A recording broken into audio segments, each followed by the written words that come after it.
Hi there guys, it's Mike from MCQ Bushcraft here, and I'm out in the coppice again today, mainly because I want a flat surface to work on, and this stump here, this poplar stump, will provide me with quite a nice flat surface as a workstation.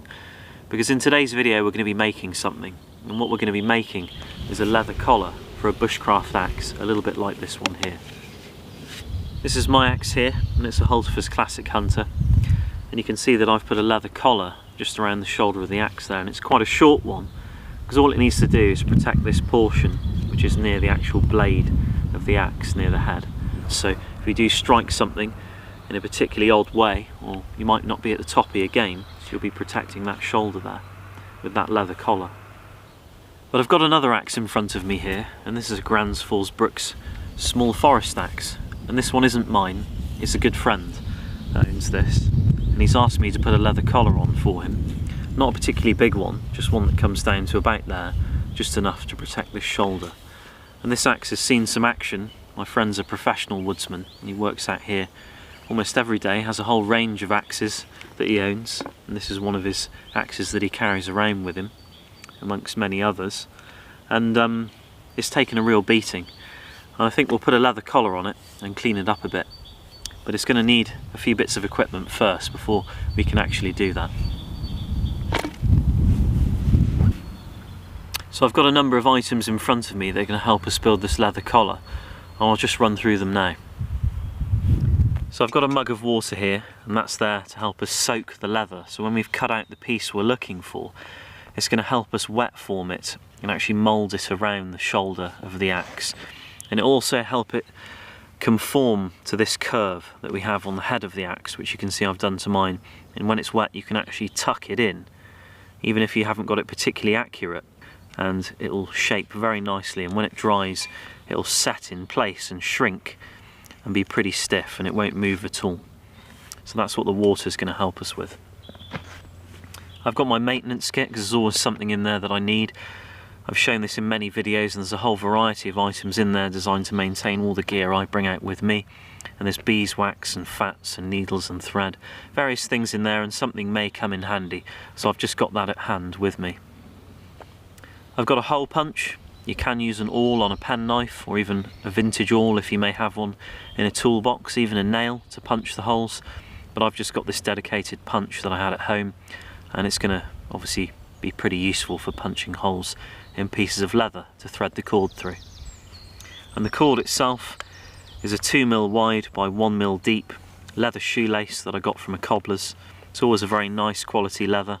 You can buy this stuff off eBay, and reams of the stuff online, but I generally like to see it before I buy it, because often it can be of a poor quality when it turns up sometimes. So this is a particularly good quality, thin but strong leather lace, and that's quite important. I've got a notepad and a box cutter, and the notepad is going to be particularly useful, as you'll see later, because it'll actually help us trace the contours of the axe head just here and help us achieve this curve on the actual leather itself. But these two items here aren't essential. You could use an ordinary bushcraft knife, and you could skip the notepad and make it another way, but I've just brought them out with me because it does help you out. The piece of leather I've got here is a premium piece of leather, very good quality, traditionally oak tanned in the UK and made from organic cattle, and that wasn't my first choice. Usually for me it's old boot leather, leather jackets and anything I can get my hands on. But I met some people in this woodland just by the off chance, and they came and had a look at what I was doing and everything. And they run a company called Organic Leather, which specialise in getting organic cattle and making traditionally oak tanned pieces of leather like this. And I didn't realise it, but it takes 1 year to make one cow basically, which is why it's so expensive. And they kindly gifted me a large sheet about this big, which I think costs about £40. But I've made great use of this piece of leather and made all manner of different things out of it, and it's been wonderful to work with. It really comes up well, and it's very tough stuff. I mean, I've already hit this a few times on pieces of wood and it's just scratched it rather than actually cut in and bring up all of the grain of the leather. But if you can't afford a premium quality bit of leather like that, much like I can't most of the time, then old boots are the way to go. If you can get your hands on old boots, then yeah, they'll be absolutely brilliant for making axe collars with because it's thick and strong. But I will put the link in the description to Organic Leather. They do some very nice bushcraft belts. I've seen them firsthand and I'd like to get one at some point, but they are very good quality. But yeah, the link's in the description. I've also got a straight edge here. So instead of bringing a ruler out with me, I'm just going to use the bow saw. And that's really the kit I'm using. So all this stuff aside, if you're experienced with leather work and you've got a lot of tools to do crafts with at home, you can take this any which way you want. We're just going to make a basic collar in this video. And there are other things you can do afterwards, like impregnate the actual leather with beeswax to make it very resilient to water. And you can even blacken the edges as well, like I've done on this one here, and really kind of get some contrast in there and make it look very nice. But at the end of the day, it's designed to take a beating and not really look too pretty, because you'll be disappointed when you actually damage the leather if you make it look too nice, because it will take a beating. But all this aside, let's crack on and make this collar. So when I start off making these sorts of things, I never really measure things out too well, because when we soak the leather later it can be stretched. But you can see there I'm just wrapping this round pretty loosely, and somewhere around there is where we're going to be heading.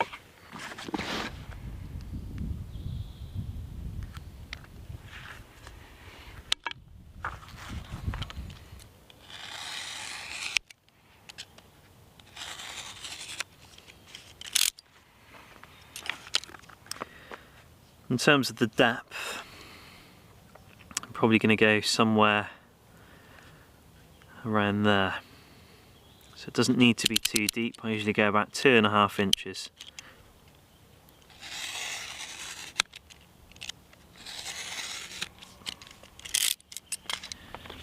So what I'm going to do now is dip this in the water and let it soak for a little while.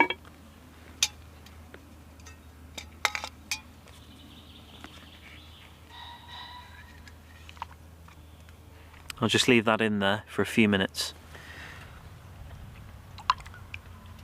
So our leather's been soaking in here for a couple of minutes now, and it's much more pliable than it was before. There's obviously some water in there. And that's looking a lot better, much easier to work with. So we'll put the water to one side.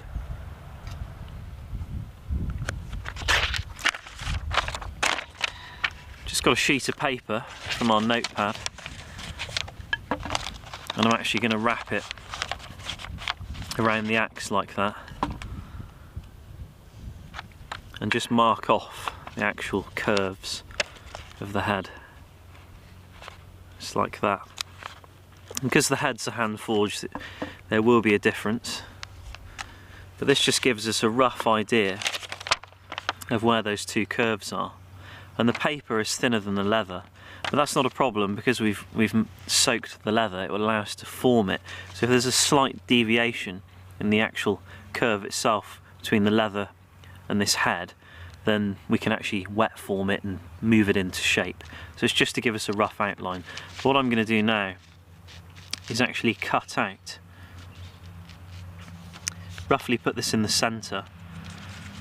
I'll mark the centre first just by putting this here. You'll have to ignore all the tractors in the background. I'm in the coppice, so it's a noisy place. Just run my finger down there very lightly, just like that, just to mark the centre along there. Put that roughly in the centre there, and I'm literally just going to cut around it with my knife.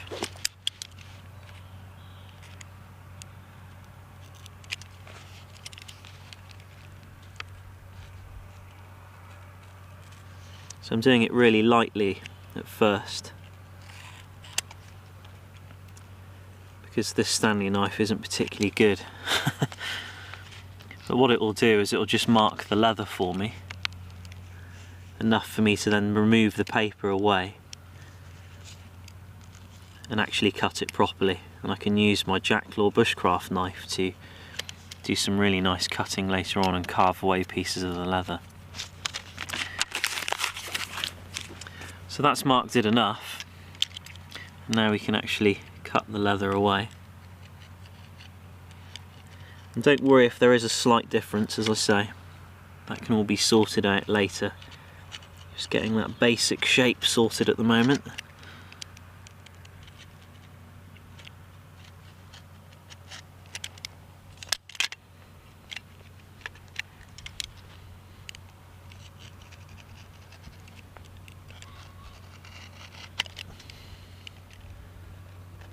So what I'm doing now is just cleaning up the edges. I've got a very sharp knife, so it means I can do some fine work with it. And what I actually do is taper in, so I get away the actual inner edge, and that allows me to flatten it against the head a bit more.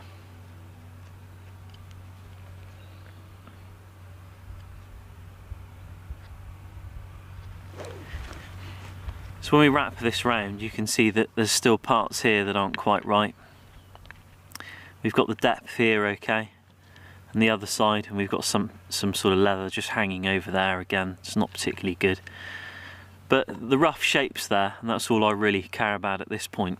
We can make it all look fancy and match it all up properly later, and we can re-soak the leather again if you want to sort of make it a bit more pliable. But you can see that there's just too much material at the back, and the way that the handle's shaped as it runs down like this. So the material needs to be shaped in a fashion so it ends up looking a little bit like that. So it means we're going to have to cut it at an angle all the way down so it's slightly wider there, as in what we're removing is wider than what we're taking away there. So we'll take a triangle of material away. And I'm just going to do this bit by bit with no real measurement. Again, because it's wet leather, it can be stretched. And I can manipulate it later with the cord that I tie round to actually stretch it into place and then shape it. So I'm just going to take away little bits at a time, but just to give me a rough idea of what I'm looking to get rid of. I'm going to run my finger down like that. So it looks like we're going to need to get rid of that much off of that side.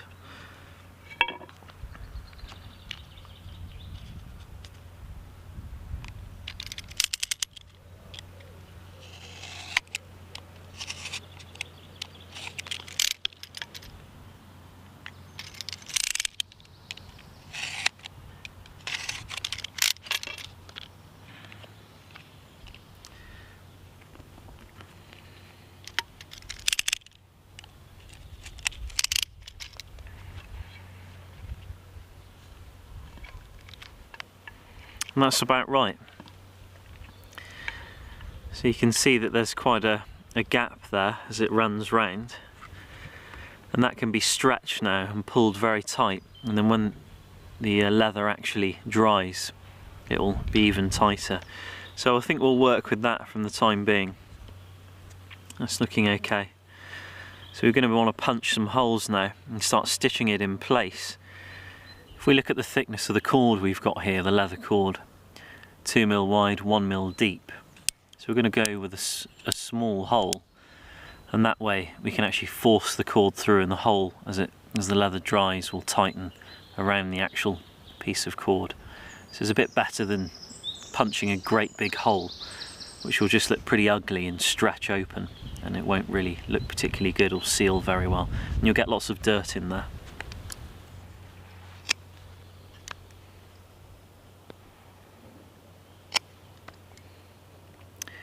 So I'm punching the holes about 2mm from the edge, and they're probably spaced apart about 4mm. There we go. So we'll start threading the cord through, and then we'll start manipulating the leather so it flushes around the edges and looks a little bit better. So I've got a piece of antler there,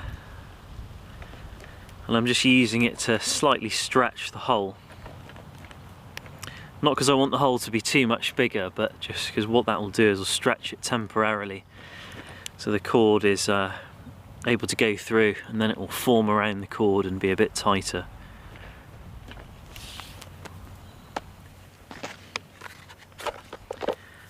I'm just going to sharpen off a bit of cord so it's easier to thread through, and I'll do the same the other side.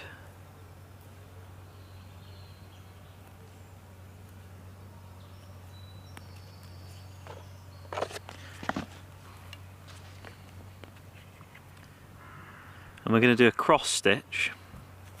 So we're going to go through and then through again, and you can see I'm putting the flat bit of leather, so it's not going to be like that with the 1mm piece sitting like that. It needs to be flat, and then this will cross like that, and this will cross like that, and it will continue down, and I'll show you.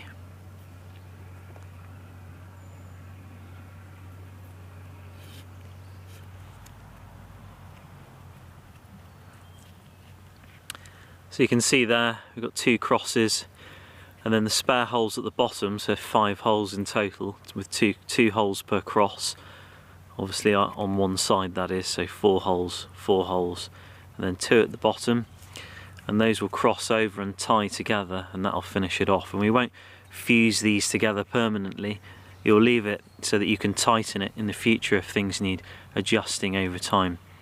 So what we can do now is try and thread that on and start manipulating it.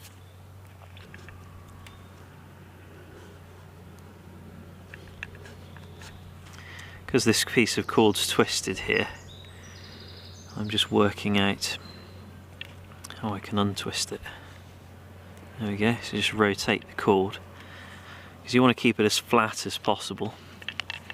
And those bits there that are bursting out at the moment, you can manipulate those with a piece of antler by actually flattening the leather while it's still wet, and you can persuade the gap to actually close up, you see, by pushing the leather and pushing again that side, and you can see it's starting to close. And this is what I mean by manipulating the leather. You won't worry about this bit at the bottom, but you can see we've kind of got what we're looking for, apart from this part here, which is a bit of a shambles. I wouldn't be happy with that. I'm not happy with that, but that's just unfortunately due to me cutting it badly. It's okay, it isn't my axe. There we are. So I've decided to cut that piece off just there, because I'd cut it a little bit thin on one side and it just wasn't quite right. I didn't like it. You don't necessarily need it to tuck up there, it's more here that needs the protection, literally just this portion of the wood there that needs the actual guard on. But I usually make things quite flush just to make them look a bit better, but it wasn't so steep on the halter's axe, you see. So you don't need so much leather suddenly coming up round here that isn't being held in too tightly by anything, so it can start to get a bit iffy. But I've just cut it away like there. Some of the ones you buy commercially will just be a strap like that, a square strap, but it's quite nice to put this contouring in to offer extra protection and to act as a dust guard sometimes. But I'm just leaving that bit open, and I've settled with the 4 holes and the 2 crosses on the cross stitch, so I think that'll be okay. But we're just going to tighten all this up and start manipulating all this leather around here so it's much more flush with the head. So when it sets nice and hard and stays that way.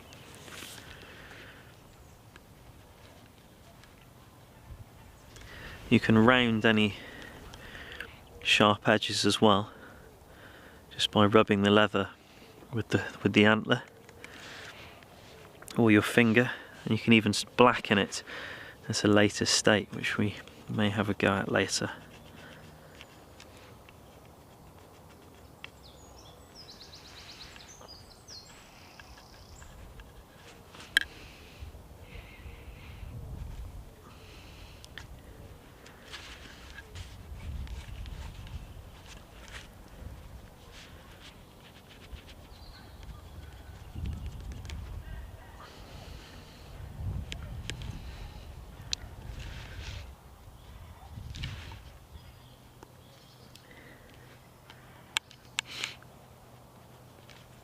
I think what we'll do now, I mean this is set in place, you can see it there, looks quite good, it's not going anywhere, it just needs to dry.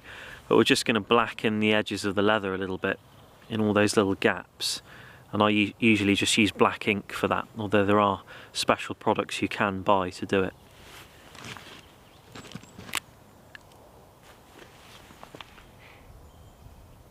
So I don't worry too much about going all over the leather. I usually just rub it with my finger And with this ink I usually darken areas that I want to darken up a bit more on other projects that are supposed to look a bit more aesthetic than this.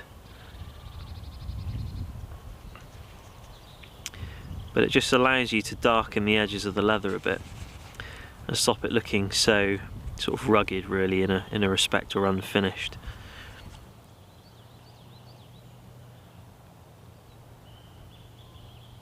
This part here is best done beforehand, because you know you can end up colouring in your axe handle if you're not careful, and it just allows you to be a bit more thorough when you do it beforehand. But I'm just kind of doing it afterwards because I'm doing a pretty breezy job of this.